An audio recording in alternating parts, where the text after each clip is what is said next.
I'm sorry.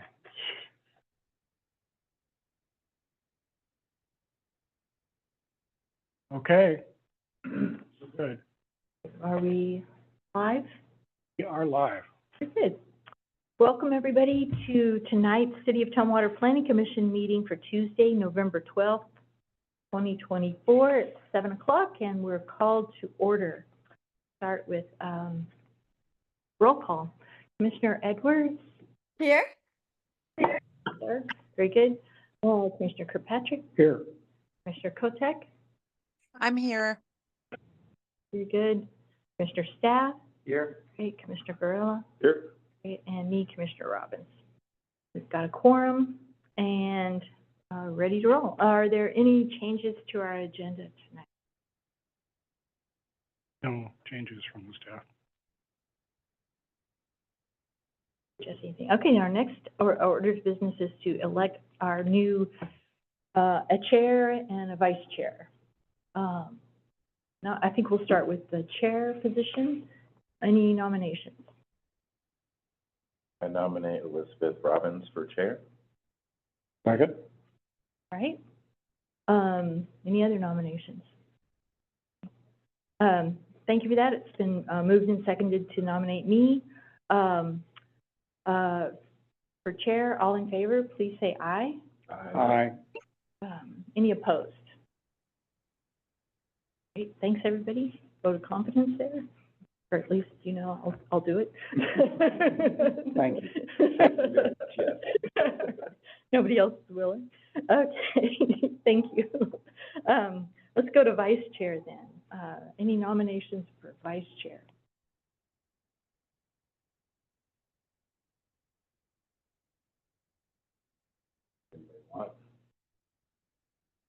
Not leaving until somebody is a vice I chair. think that's the case. Somebody be willing to take it. I'm willing to take it. Feel like Very good, learned enough. I would nominate, staff. very good.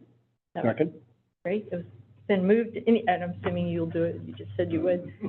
All right, very good. It's been moved and seconded to nominate Commissioner Staff as our vice chair. All in favor, please say aye. Aye. Any opposed? Rahul, we've got a vice chair. Yay, thanks for being willing to step up. Okay. I'm learning more as I'll have to- time goes on. I'll lob the gavel over from time to time. Okay, thank you. All righty. Let's go to our next order of business, which is some minutes from our June 11th meeting. Any discussion on those minutes, revisions to suggest, comments? In a little while since then.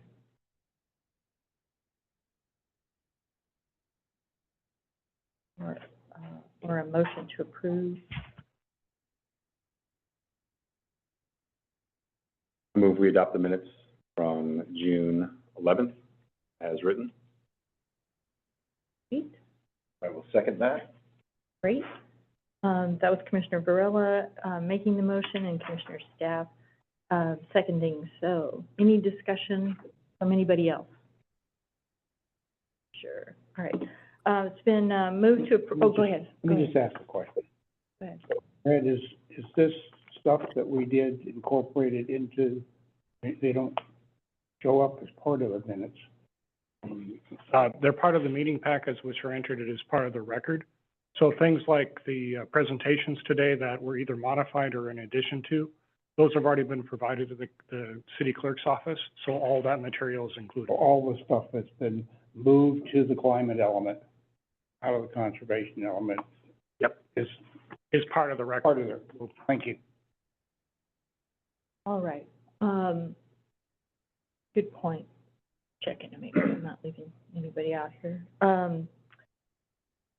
All in favor of approving our commission minutes from June 11th, 2024, please say aye.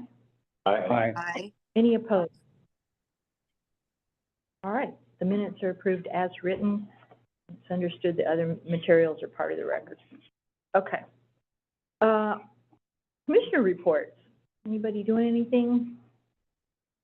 Probably not exciting stuff, but I will be stepping away from the planning commission the end of this year. Really appreciated my time here. I want to look at a few other options into next year. And I will continue to be engaged as much as possible, but it's been a really good 3 years, so I appreciate the opportunity. But yeah, that's all I got. All right, I appreciate you bringing that up, and I know I'm gonna miss your participation. It's been great. I appreciate it. Other commissioners? All right, we'll move on. Brad, manager's report. Like to start by saying we've hired a planner. Yay. More importantly, they've accepted. Yay. We haven't taken her car keys away from her yet, but, is Dana Bowers. She's coming over to us from Thurston County. She did a probably major coordination on the regional tree work, and she has a background in environmental. She'll be starting on, December 2nd on the Monday, so you'll meet her for the first time at the joint work session on the 10th. We haven't decided what she's gonna do yet, except that she's gonna do a lot of stuff Tree stuff. besides tree stuff. She indicated that she would like to try something else besides just tree stuff. So, Find a place to put a desk for her. so that's our big news. I'm excited about. All right, I'm sure there's plenty of work for her. Oh, you'll find out at your next meeting how much work there's gonna be. Yeah. Got it. All right, and I see we have our new meeting schedule. I always appreciate those. They remind us where we are with things, so thanks for always including that. All right, let's go to general public comment. Do we have anybody, we've nobody in the room here, but, anybody else here? Yeah, nobody remote. Aside from the one comment we received for tonight's hearing, we haven't received any phone calls or mail or email. Great. Well, let's then move to, item 9, which is our, public hearing on the development code administration. I would, And I need to go through and describe our process before we move into the actual process. So bear with me while I use my handy dandy cheat sheet for our public hearing process I'll describe. A little rote, but, and nobody here to hear it, but us commissioners, but, here we go. What I'll do is, we'll explain that we're still an advisory body to the city council, so our action will be one of recommendation to the city council. And our opportunity here for the public hearing, if somebody shows up while I'm talking, I suppose, is to receive any public testimony aside from what we've seen in the letters so far on our topic tonight. When I open the public hearing, first Brad will give us a staff report, and maybe Erica too. Then we'll have an opportunity to ask questions of staff. Then I'll see if there is anybody here from the public who wants to testify on our topic. And then after any public comment, I'll close the public hearing. But then we will still have a chance to, we, the commission, will still have a chance to chat about things. Brad, should I go ahead and describe the public comments, even though nobody's here? Okay. If anybody's here, I'm going to ask all the public speakers to give their names and address, and if they are affiliated with any agency or organization or business, and to address comments to us as a commission that are on our topic. If there were lots of people here, I'd propose time limits and recommend repetitive comments be avoided. And again, also if there were lots of people from the same organization, I'd ask for a single representative from that organization to speak to us.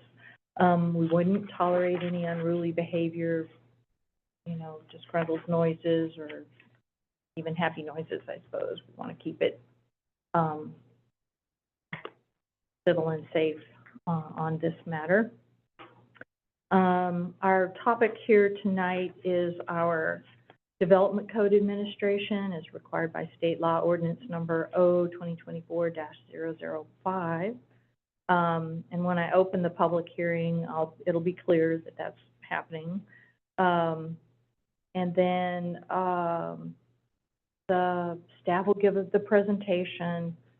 We'll see if there's any comment at that, you know, any comment among the commissioners themselves.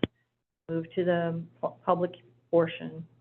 And then, after I've closed the public hearing, having heard anybody, then we can, see if there's any remarks we want to make about what we've heard to discuss that. And then we will have an opportunity to take action. And we can do a number of things, and Brad will cover what he's proposing, what staff is proposing to us, but we can approve the recommendation as is. We can modify the recommendation, or we can recommend denial. I mean, I suppose we could also recommend, but Brad will go into postponing a decision. There were, you know, tons of people here that needed to talk, or what have you. We might also take that kind of an action, but our choices are approve, modify, or deny. All right, that's our process, and I think I'll go ahead and start unless anybody has any questions about the process. I didn't leave anything out. Running through that. Okay. All right, then. I hereby open the public hearing on our Development Code Administration Ordinance number O/2024-005. And our object here is to hear from the public once we've heard from staff on our topic, and then make a decision about what we want to recommend or not to the City Council. All right, Brad, are you ready to go? Yep. And I apologize, it only took me 4 meetings to actually produce a presentation. Okay. I got there. So thank you for all the patience you've shown as I try to actually walk through a staff report page by page. Again, some background. In May of 2023, Governor Inslee signed into law Senate Bill 5290, which modified the State Land Use Permit Act, which was intended to increase the timeliness and predictability of local project development application reviews. What this act is essentially is the regulatory background for all project reviews for GMA compliant cities and counties in the state, so everybody's operating from these same basic rules. These rules become effective by December 31st of this year. If the city doesn't pass an ordinance or make changes to its development regulations, then these rules come into force and they replace what we have in the books. Now, how that actually would work is kind of a complicated matter, which is why we're suggesting we proceed with the ordinance to make the changes in one swoop. As Commissioner Robbins mentioned, we are holding a public hearing tonight, and the scope of the ordinance is primarily to modify Title 14, which is the Development Code Administration. It also makes some modifications to other portions of the municipal code. The first new thing that's introduced by this ordinance that isn't necessarily part of state code, but it helps us work through the state requirements, is introducing 3 different types of land use permit applications.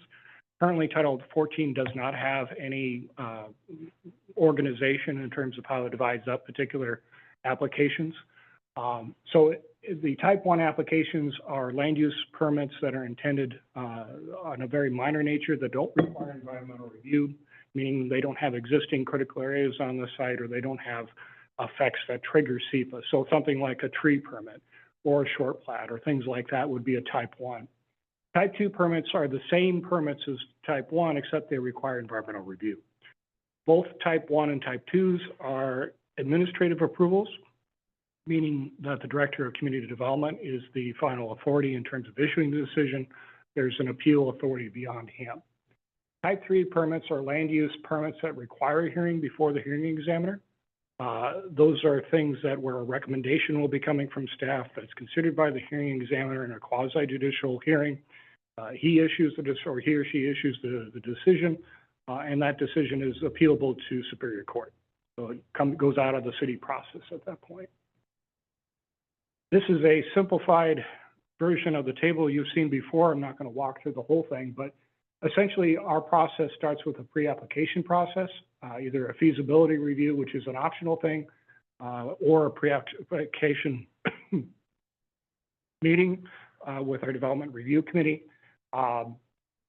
The intent of this step of the process is to really sort of sit down with the applicant and identify all the potential permits that would be required for an application and all the submittal requirements that are part of that. It's a step that we think is fairly necessary because if it doesn't occur at this stage, it will occur at the stage when somebody submits something. And then trying to fix it after somebody submits it is much harder than talking about it beforehand. The second part of the process is the application submittal process, which again, you determine the type of application, and that in turn determines what kind of materials will be submitted and how an application will be deemed complete as part of the process. Application review then proceeds, depending upon the type of application. A notice of application is issued. There are some set rules for making sure application materials go out to affected jurisdictions or affected agencies with a time limit for comments coming back. CEPA review is also folded into this whole process. And then the application review and recommendation for a decision. Permit decision process is laid out here depending upon the type, and then finally permit appeal process. So the new structure for Title 12 really replaces the entire structure of the existing 14.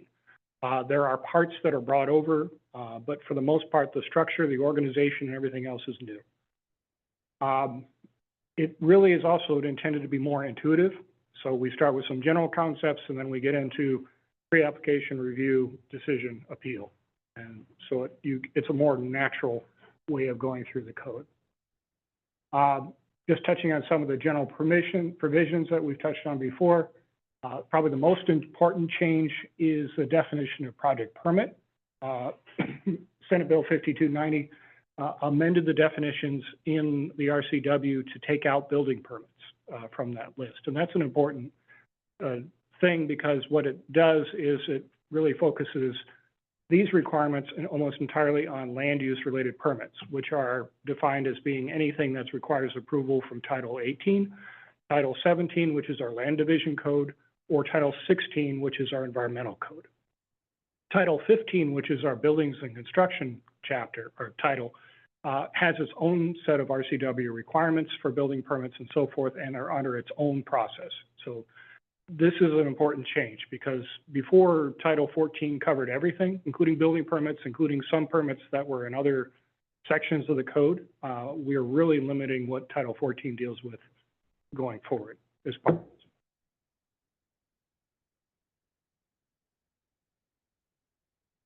Probably also the most important change was the number of days that the city has to review particular types of applications. And we'll talk about what those days are. And also, there's now officially a monetary penalty if we don't meet that timeline. There's either a 10% or a 20% refund of permit fees part of that process. It's also important that they've changed the definition of time limit. So it starts from the very day that somebody submits something and goes until the very end of when a decision is finally issued. That means all the public comment, all of the times of getting materials to the hearing examiner issuing a decision, all those kinds of things are all part of that timeline. So a lot of stuff has to happen within those, with the days specified there. There are other amendments that we touched on in that first chapter. Public notice requirements are consolidated in one place. We've outlined what happens if there's a substantially different proposal. That's something if, say, an application is in for review, and some change occurs to the application that basically changes into something that it wasn't when it first came in. It's either a large change of use, or, it's much bigger in size, or something has triggered it. What happens in that particular case? We've pulled all the permit application expirations into one place. They're all over the code. We tried to consolidate them in one place and also try to rationalize them as much as we could, meaning that they all have about the same expiration dates rather than multiple different ones. And we've also added some specific language dealing with land use code interpretations. We have a process that we basically do now that isn't codified.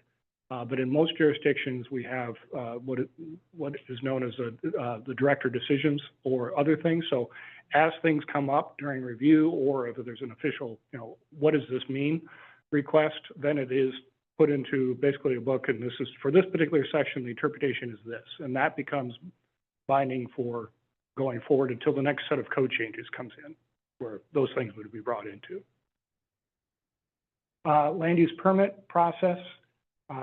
Again, as we mentioned, they establish 3 types of permits, and I'll just walk through what this chapter includes. First of all, there's a table that provides examples of each of these. So as I mentioned, type 1s are smaller kinds of things like boundary line adjustments, home occupation permits, and so forth. And then the type 1s are anything that's not SEPA exempt, that requires some level of SEPA review. And then lastly are the type 3s, phase binding site plans, conditional use permits, preliminary plats, and so forth. The decision and appeal authorities are also outlined here in the table. So for each of the types, there's a recommendation, who gives the recommendation, who is the hearing body, if there's such a thing, or who's the final decision authority, excuse me. Let me go back.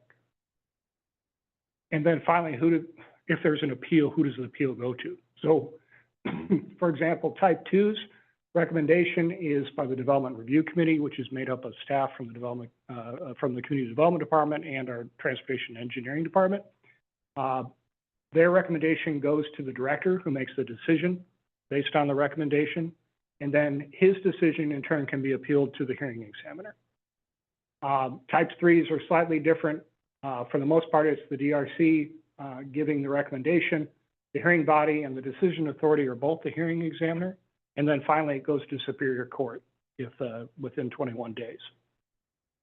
There are also some differences in terms of notice of public notice requirements, and this is derived from state law. So type 1s don't require a determination of completeness, which is within the first 28 days of receiving an application, the staff reviews and determines if it's procedurally complete, meaning that all the materials that are required by code or supplemented by the Development Review Committee are as part of that package. Notice of application is the official notice to the public that an application is being reviewed with a set number of days to respond in terms of comment. That's not a requirement for type 1s. In fact, it's explicitly excluded in state law, so we can't require that. Notice of hearing if it's required, and finally, notice of decision is the formal decision that's issued and sent to the applicant and anybody who has provided comment on the application. So, and then finally, the permit application review days. Type 1, the city is going to propose setting 90 days from start to finish to issue a permit and get that done. Type 2s, which include the environmental review, which includes the step of issuing a determination of significance or non-significance, which includes its own comment period, will be 120 days. And then the maximum number of days we could have under state law is 170 days, which would be our type 3s. Now, we've included, continued to include in the intent statement that these are the maximums, and our intent is to issue permits as fast as we can within a reasonable, sufficient information, everything else as part of that process. These dates don't include appeal periods. So once a decision is issued, then this is turned off, essentially. Or times when the clock stops because we request additional information or some other formal thing that's outlined in Title 14 occurs. Feasibility and pre-application process. We've talked a little bit about this at the very beginning. The first level of feasibility review is literally, it's a voluntary, thing where the applicant can come in, talk about their proposal, get a general sense of what kind of things are going to be required. And the second levels are the preliminary and formal pre-applications, which is essentially providing the proposed project for review, so there's a chance to identify particular permits that might be needed if they're not part of the process and so forth. Application submittals, this is where fairly significant changes in state law have occurred in terms of the determination of completeness process. The key thing is procedurally complete, and I'm missing a quotation marks at the end of there. Again, the standard now, before this came in, is the determination of completeness, which is essentially, we could have a list of things by individual permit, and if you didn't have that list, that it would be deemed, it wouldn't be deemed complete. Now we actually have to spell out in detail in the code what exactly that is. So if we say we need a site plan, we need a site plan with a north arrow, with this information, with this legal description, all of those things spelled out in code. So that's a difference. Now, what we can do is take that huge master list and reduce it by the types of permits. So if you're getting a home occupation permit, you don't need to submit a full site plan and everything else. You can submit something much smaller, and that's outlined, but we cover that. Yeah. And the application review process, the determination of consistency is important. This carries over from the previous version. What that means is that whatever the application is that's been submitted is consistent not only with the development regulations, the development standards, which are the public works standards, but also the comprehensive plan. So if the comprehensive plan says we don't want this here, and we get an application that has that there, that's a reason for us to deny an application. But it also, more importantly, sort of ties in the importance of the comprehensive plan as being, a fundamental planning document rather than just an aspirational document. We've also continued to bring over the State Environmental Policy Act portions of the Title 14. The original purpose of Title 14 back in the mid-90s was to bring together the SEPA review process and the land use permitting process. And so that continues to be part of this, but it's now just folded into these other concerns. Also touch on notice of application. Finally, decisions and appeals lays out all the processes for that. Also, the very last item here, combined public hearings allowed. What that means is if you come in with a large project that has multiple kinds of permits attached to it, say you've got a preliminary plat because you're going to be subdividing, you're also going to be doing conditional use on one of those properties and so forth and so on. It defaults to the highest type in terms of the approval process. So if you've got a 1, 1, and a 3, everything goes to the hearing examiner. But it also, more importantly, means that all those things are reviewed together and considered together. So you don't do one permit followed by another. There are other amendments identified. This is just the whole list of titles that are done. For the most part, these titles are just modified in a small way just to redirect from a section of Title 14 that's no longer there to something else.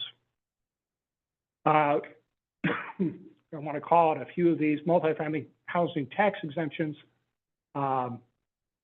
We're updating the approval authority for the contracts associated with. These are administrative approvals by the Director of Community Development, and both the conditional and the final approvals are administrative.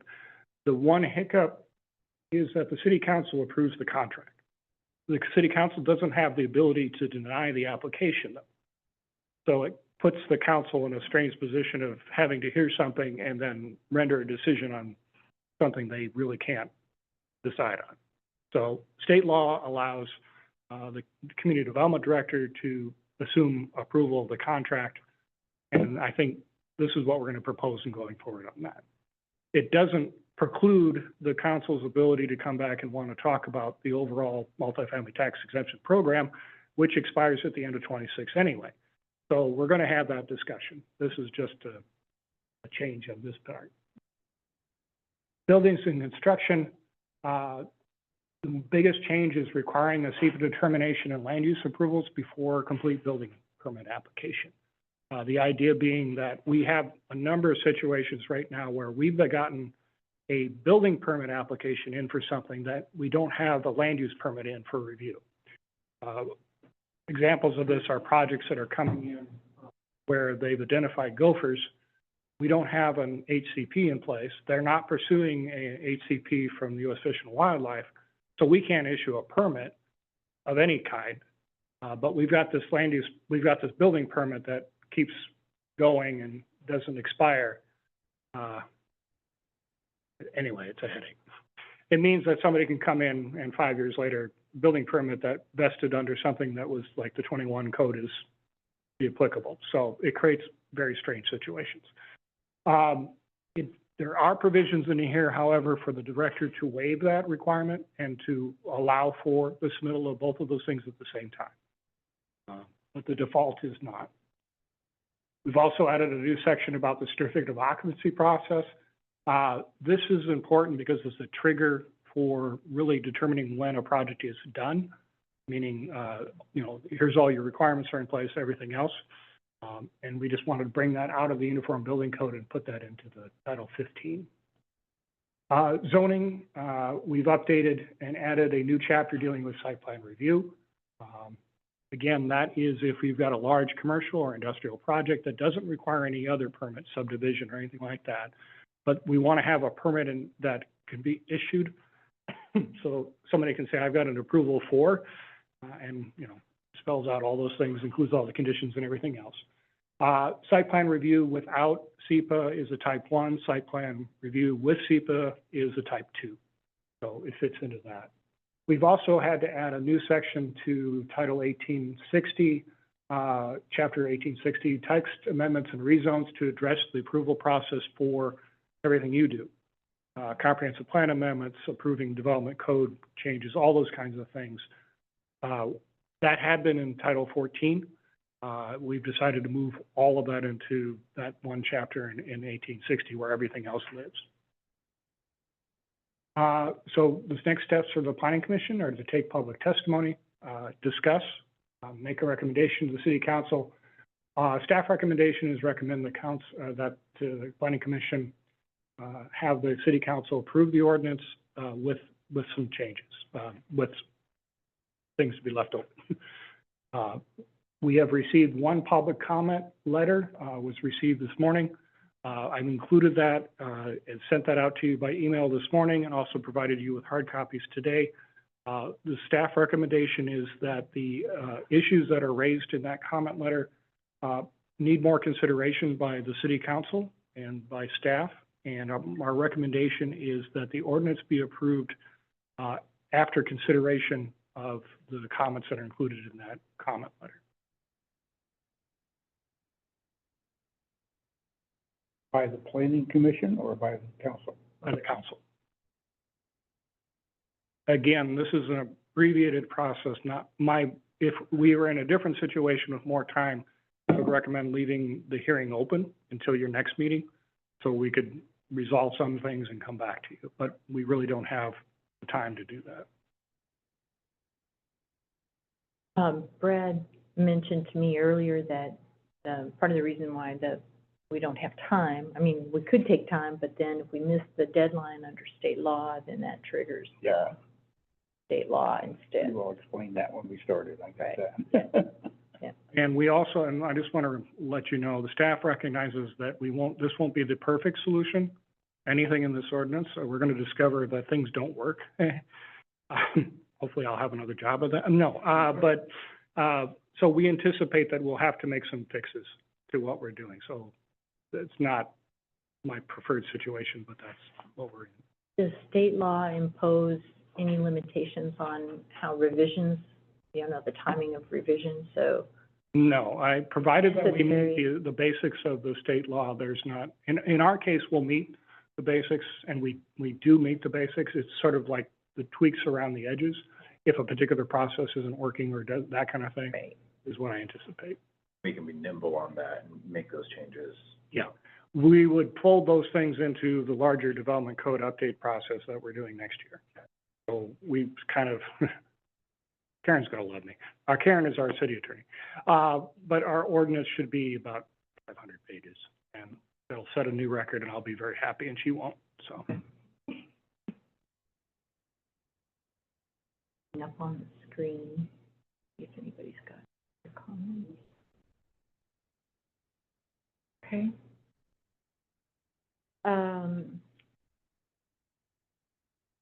Commissioners, any other remarks right now?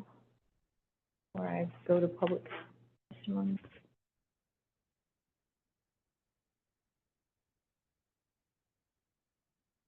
All right, I'm gonna ask if there is anyone online. There's no one in the room here except for the commissioners. So I'll go online. If there's nobody online who is asking to speak on this topic. What?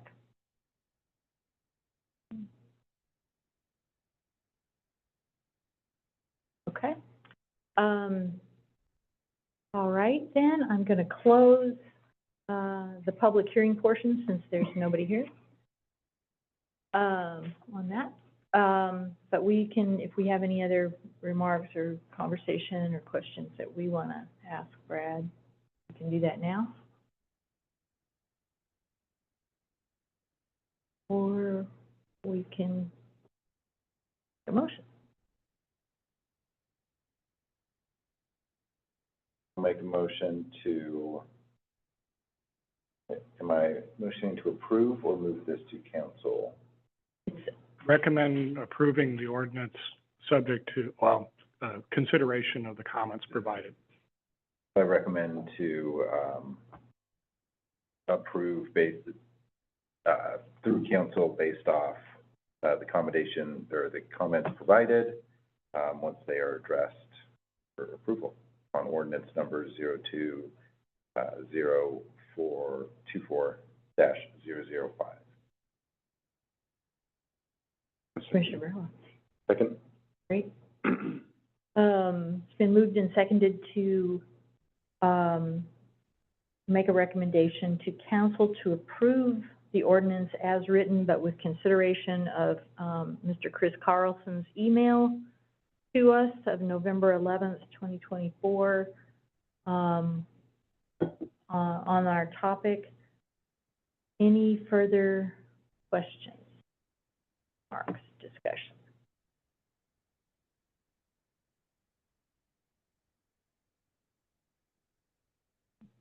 All right.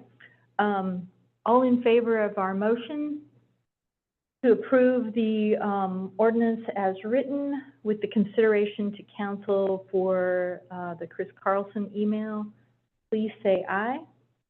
Aye. Aye. Any opposed? All right. Motion is approved. Thanks, everybody. Is that pretty clear? Hopefully we didn't leave out details. Okay. I wrote Critical details. that verbatim, and I'll relay that to the General Government Committee tomorrow morning. Okay, very good.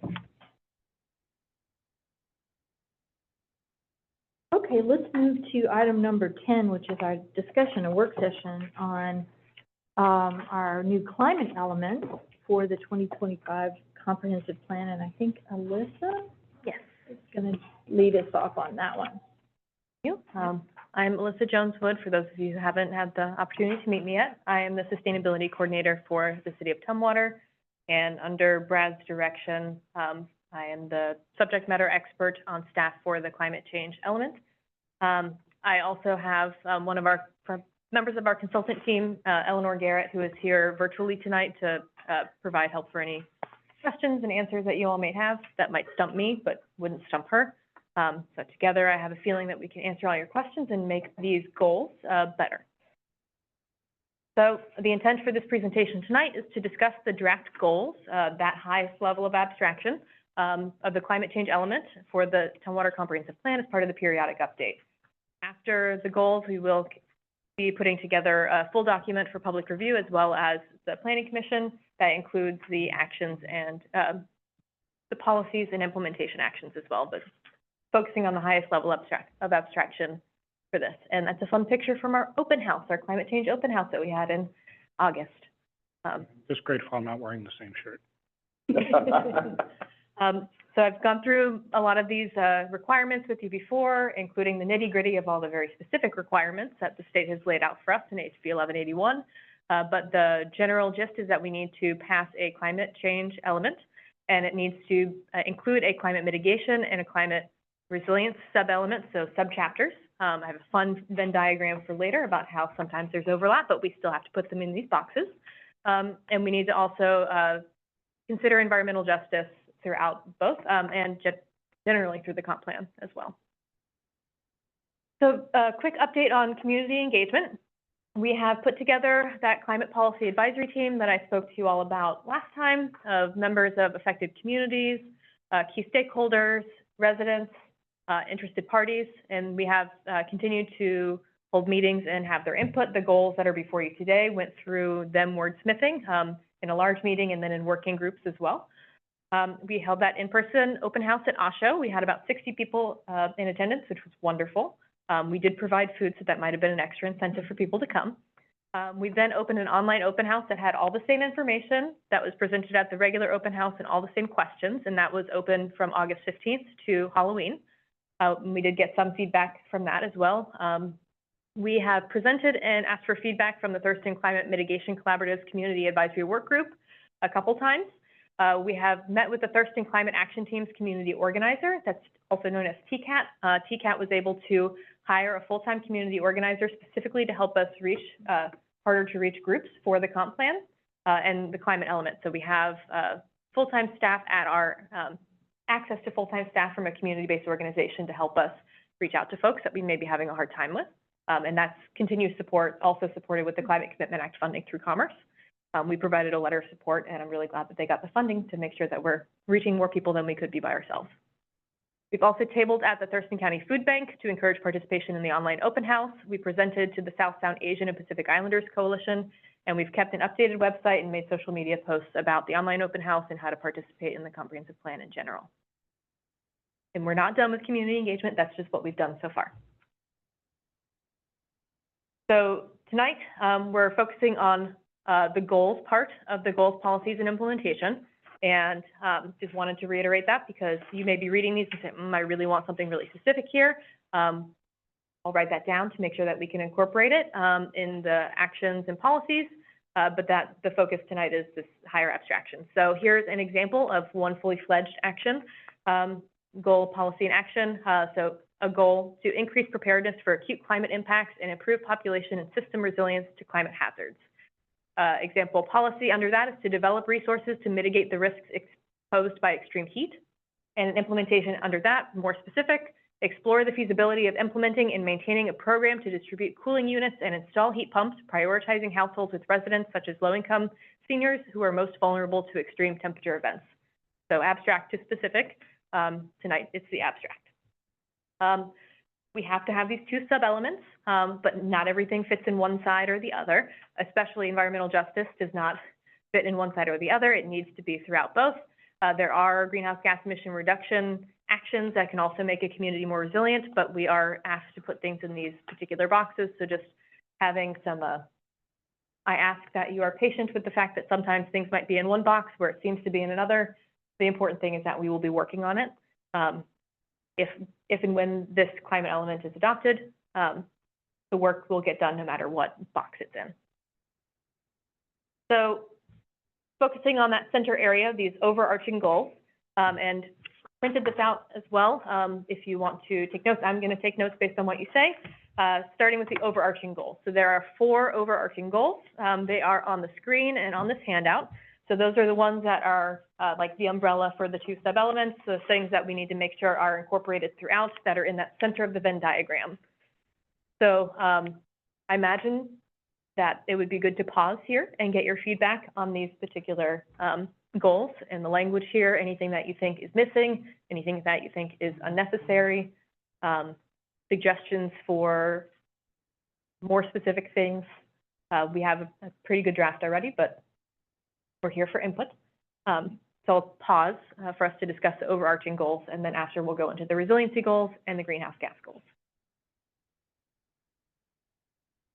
and I can't see the people on Zoom. So please unmute yourself, Zoom friends. I cannot see you if you would like to speak. You'll just have to pipe up too, since I can't see you either, and, can't see you if you've got your hands raised. All right, I'm assuming these are not in a particular priority order. They are not in priority order, no. None of them are in priority order. Yeah.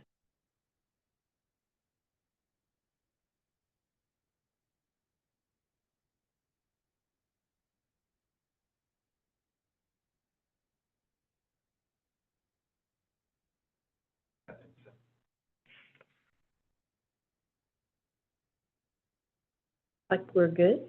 Arching goals, good, wonderful.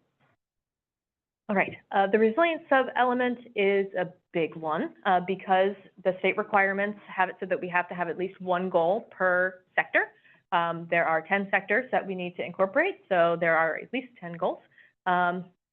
We tried to meld them together, so I have broken out the resilience sub-element into 3 different slides, and I put their corresponding icon for the sector that we intend for that goal to be speaking to beside it. So the first one on the screen here is one that we hope addresses buildings and energy. The second bullet, health and well-being and emergency management together.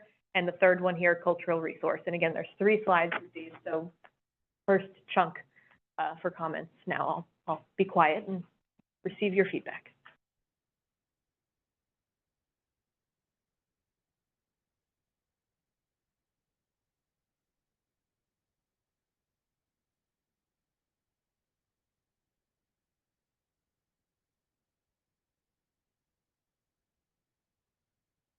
And on the handout, the resiliency ones are actually the last group, the different order.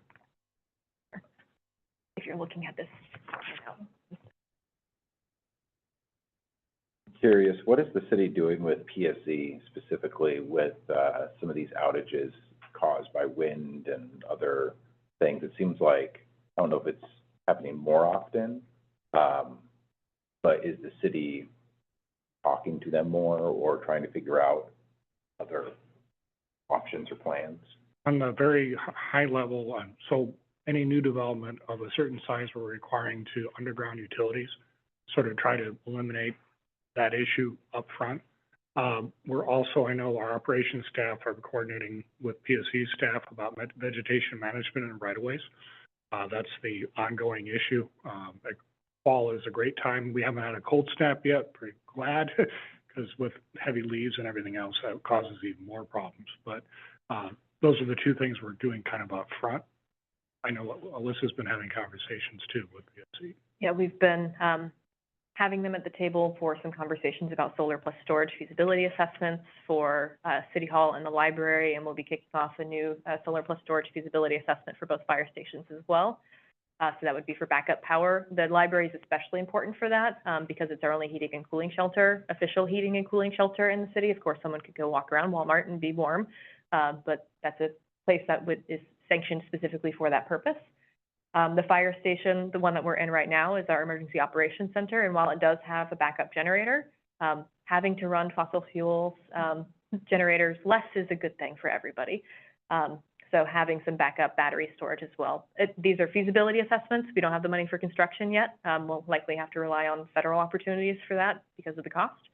But we are looking at resiliency in terms of spaces where people can go and still get services, be warm, be cool, get wonderful books, speak to our wonderful librarians, use bathrooms, so on and so forth.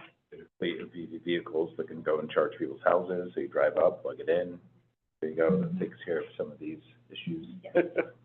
We're also, we work closely with PSC dealing with some emergency situations that they have that aren't necessarily weather related. Some of their infrastructure has been damaged over time for a variety of reasons, and so we really look to expediting whatever review we need to do to ensure that those things are dealt with ahead of a problem. For example, they have some issues over with some of their lines on the west side of town that go through wetlands. The wetlands have caused some damage. The water has caused some damage to the poles, and if they don't deal with it, they might have downlines in the wetlands. And so we've some of the SEPA exemptions allow us to say, this is emergency, we need to deal with it, kind of thing, and that's what we've been doing. We've also had at least one meeting with PSC staff about limitations of our code currently and improvements that could be made to allow for battery energy storage systems. Right now, they would need to be tied to renewable energy generation, but they have a need to have some that aren't tied to solar farms or wind farms, just to have storage on site in the city, to help them have to build less transfer stations and whatnot. Yeah, I know there's a lot of evolution in this field, so as long as we keep on top of it. Yep, and PSC also provided us with a list of their suggested goals, policy, and actions, and to the best of my knowledge, we're pretty much including all of them. And they also issued a grant for the city to do some of this work, right? PSC? Not that I'm aware of. Would be nice. It would, Thank you. I'm wondering, about, outreach to tribes. Here, what have you been hearing? What are the, For the comprehensive plan, this element? for this element, Are, you know, are they making any particular requests? Are, not as of yet. concerns raised or anything like that? Yeah, so I know that we did a tribal consultation process for the entire comp plan, and that we have gotten a response back from the Nisqually tribe, and I think the mayor is working with the chair of their tribe to put some meetings together. On the Thirst and Climate Mitigation Collaborative Community Advisory Work Group, I know that's a long name, we do have the climate staff person and tribal member from the Squaxin Island tribe that's part of that. I haven't gotten any specific feedback from her yet, but they're welcome, more than welcome to be participating, and we are trying to reach out to everybody. So no particular engagement about, some of our goals here? This is the first time anyone is seeing these goals, yeah, so other than the CPAP member. the other thing is, on our development review side of things, the tribes also receive notice of anything, notice of application of anything that's coming through. We typically get comments from the Squaxins and the Nisqually regarding cultural resources.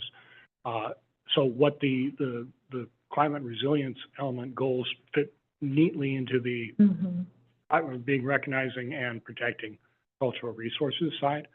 So I think we're sort of, it's an indirect way of saying they told us this is important, and we need to do that. I mean, but also, you know, if hopefully they're tracking on this kind of an element for, you know, the existing community, the living people. Yeah, some of our draft things that you don't see here that are more specific than the goals, we do have reference to not only referring to historic things, but cultural resources that are available now, cultural practices that require things that are available now. Okay. We're trying to be intentional about the language of since time immemorial and right now. Any other comments on these three? And Anybody online? yeah, Zoom folks speak up.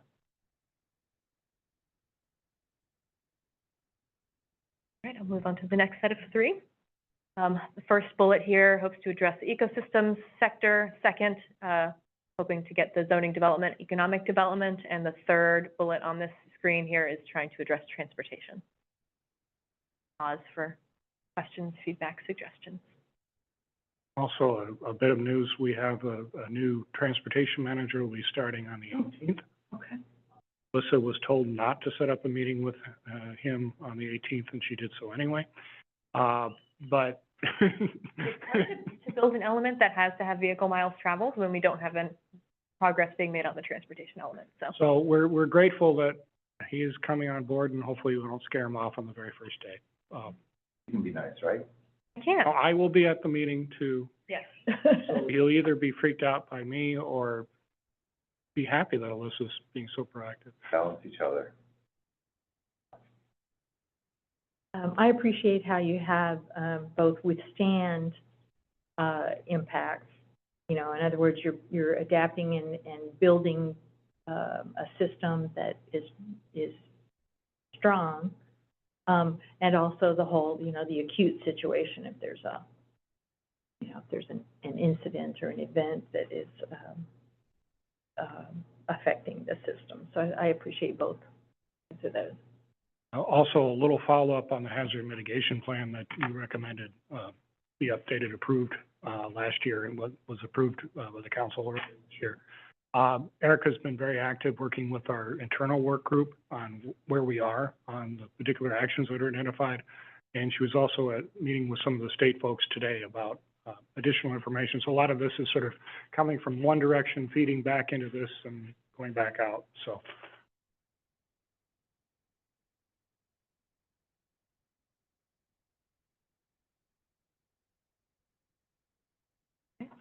Right.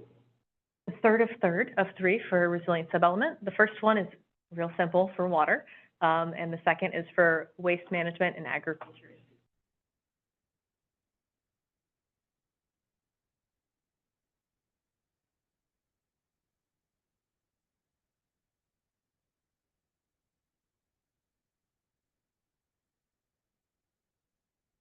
We did have some CPAP members who wanted us to incorporate rights for residents for water above corporations. We were not able to include that language because of our duty to serve. So that is something that we were not able to accommodate from the community members' suggestions because of our legal inability to do so. Can we add protect and improve water quality and availability?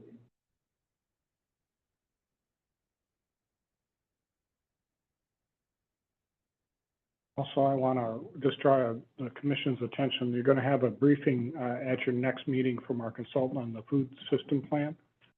She's going to be giving a presentation tomorrow morning to the General Government Committee, focusing on the stakeholders and the questions to be asked as part of this process. So just be ready for that. Okay. Any other comments on these last two resilience sub-element goals?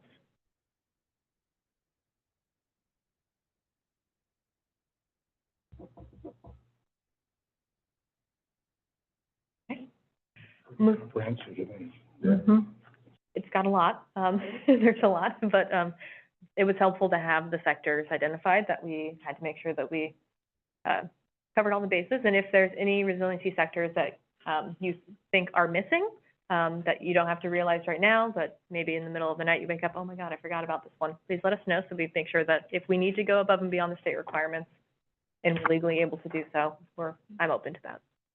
So the next section here is the greenhouse gas emission reduction sub-element goals. And I just want to preface before I get onto that slide, that we have the Thurston Climate Mitigation Plan that has 72 actions that was accepted by City Council in 2021 that works towards reducing our greenhouse gas emissions and reducing vehicle miles traveled. So we have a lot of work that's already been done. However, we will need to have more emissions reductions than that plan was set to accomplish to get to net zero by 2050, the new state requirement for us. So there's some room to grow there, but when you see the full element in its splendor, we're not going to put all 72 actions from the TCMP in there because we'll be updating it before 10 years. And we want to make sure that it's reflective of the most current version. So it won't be an exhaustive list of things that have already been adopted into another plan, but more bridging that gap and then basically adopting and reference the Thurston Climate Mitigation Plan. Okay. Right. And we have... Give us a sense of what that gap is, you know, like big, yes. but... So the Thurston Climate Mitigation Plan and the adopted greenhouse gas emission reduction goals, currently, did I put that in here, the gap analysis? No, I didn't. Currently, it's 85% by 2050, where we need to get to net zero.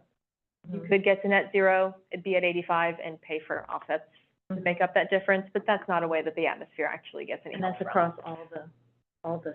Community-wide. Yeah. Yep, community-wide emissions. So within the boundaries of Tumwater, everybody's tailpipe emissions, everybody's vent from their furnace, the trucks coming in and going out. Doesn't include consumption. Washington State doesn't use a consumption-based emissions inventory, but everything else. Including agriculture. Yes, agriculture, including manure management, tree cover loss, forest land conversion, so on and so forth. Anything that impacts emissions within the boundary, that's not like a purchased product or service. So I have 2 slides here for the greenhouse gas sub-element goals. Here's the first 3. We don't have sectors we need to match them to, so there's no fun pictures for these. It's all text. But I'll pause for any input.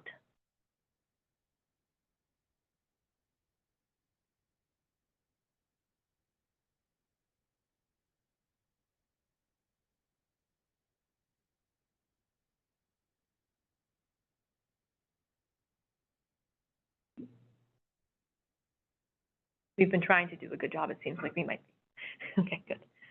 I'll move to the next one. This is our second out of 2 for greenhouse gas sub-element goals.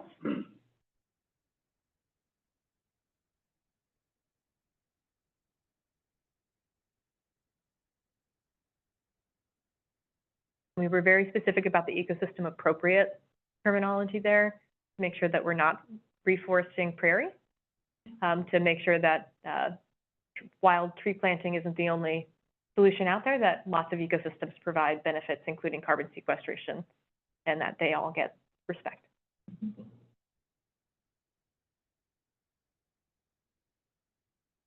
Nothing wrong with trees, though. Yeah.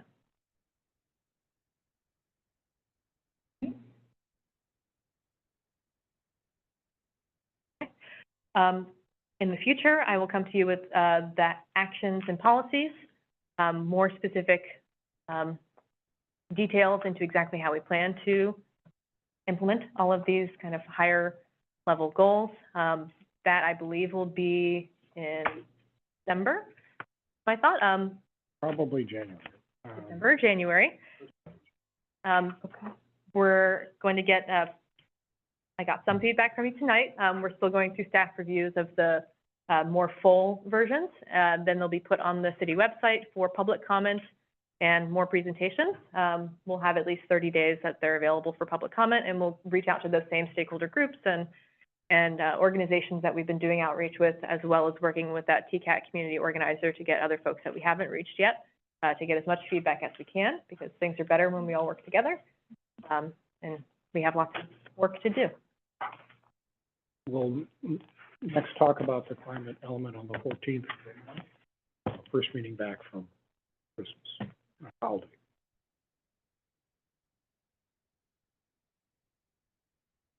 Yeah, we're only likely to have, what, 2 more meetings, So, and one of those is, the joint work session.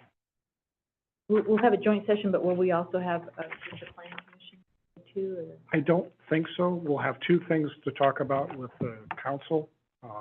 And I think have a separate, nothing in addition for the planning commission. We will have something in addition for the city council. So that's another reason for our scheduling. Thank you for entertaining climate element for a little while. Yeah, Thank good. you. Good job. It's a lot that we appreciate. Okay, Let Eleanor go home at some point. Eleanor, you're welcome to leave. thanks for joining. And I value your labor, and thank you so much for all your hard work that you put into the climate element. Absolutely. Have a good night. Good night, Eleanor. All right, anything else, anybody? Okay, then looking for a motion.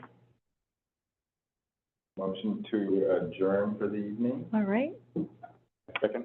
all right, it's been moved by the Commissioner Staff and seconded by Commissioner Varela to adjourn tonight. And, all in favor of adjourning, please say aye. Aye. Aye. Any opposed? Too fast. Okay. A little delay. All right, we are adjourned. Thanks, everybody. Thank you. Have a great night, everyone. You too, Grace. You'll be missed, but